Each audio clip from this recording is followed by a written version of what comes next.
So what is that one crucial step that can really help you get moving, organized, and on track? We call it the list. And if you are watching this on YouTube, you can look in the description below. There's a link that will get this where you can download it for free. So this list is to help you get started to kind of figure out where you are as far as what you might need to do for your documents as far as organizing. Are they up to date? Is this something I don't even have? So let's just quickly go through this. Right here, we've got a first little section called identification. So most people will have a driver's license or a state ID. And what this will do is it has it listed here, and then a column here that says, do I have this? Check, yes or no. Is it current? Yes or no. And when does it expire?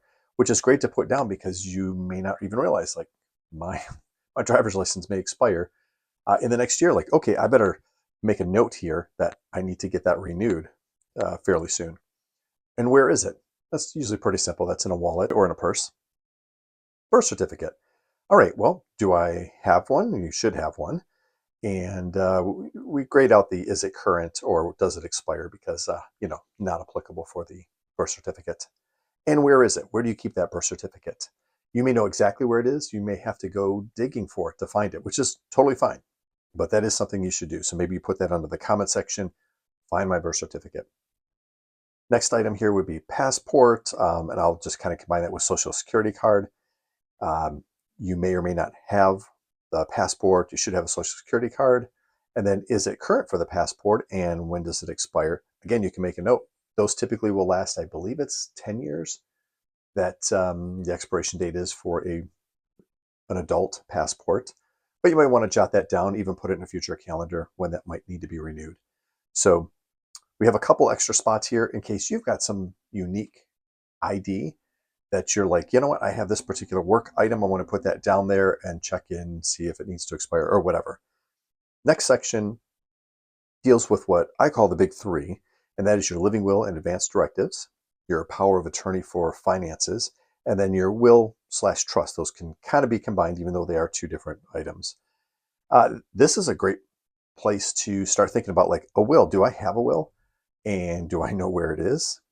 They don't technically expire, but at times they may need to be updated. So you might jot some notes here, which say something along the lines of, hey, go take a look at my will. When was the last time I did it? You may have minor kids that are now out of the house, or maybe you have minor kids and you want to just double check to see, okay, who have I listed to take care of my kids if anything were to happen to me, and make sure that that's set the way that you want it. We'll go over these documents later in another video in a lot more detail, but this is really just to remember, do I have this? Do I need to update it? Where is it currently located? Things like that.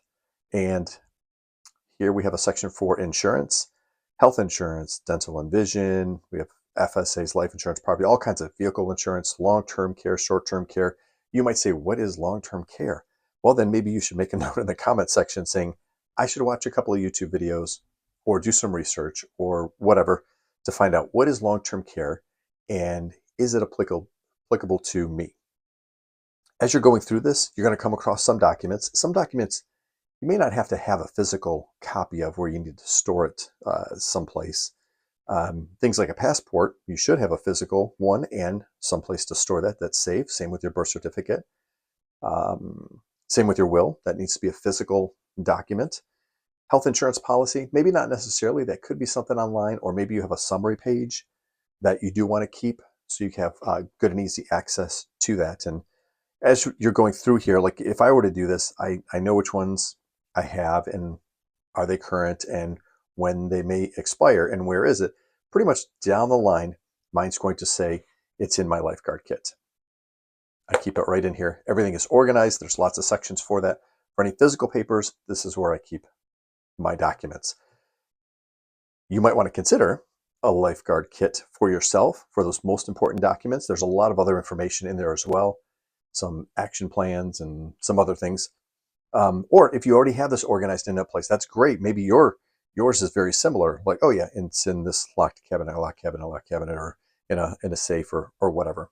So this document is just to help you get started. If you are super organized, this will be a piece of cake to go through. no problem. Maybe it'll remind you of something like, oh yeah, I do need to check an expiration date on something. But if it's not, then this would be a great thing for you to look through and say, oh, vehicle titles, yeah, where? I think I have them here. Double check. And maybe you want to get a lot of these things put together in more of a central location. And again, when I'm talking about the LifeGuard kit, my important documents are in here. And then I put this into a waterproof, fireproof safe in my house to keep them protected and secure. So if you don't have documents that are in a fireproof, waterproof, secured area, maybe they're just in a cabinet. But if there were a fire, or if a flood or something like that, they would be destroyed. Might be a good idea to get those into one place and in a safer location. You can also put your name right up here and then do the date of this review and keep this with those important papers. So you can look at it and say, hey, the last time I went through this was 2 years ago or 1 year ago or 6 months ago. That's great for planning and kind of deciding if I need to, or if you need to go through this list one more time.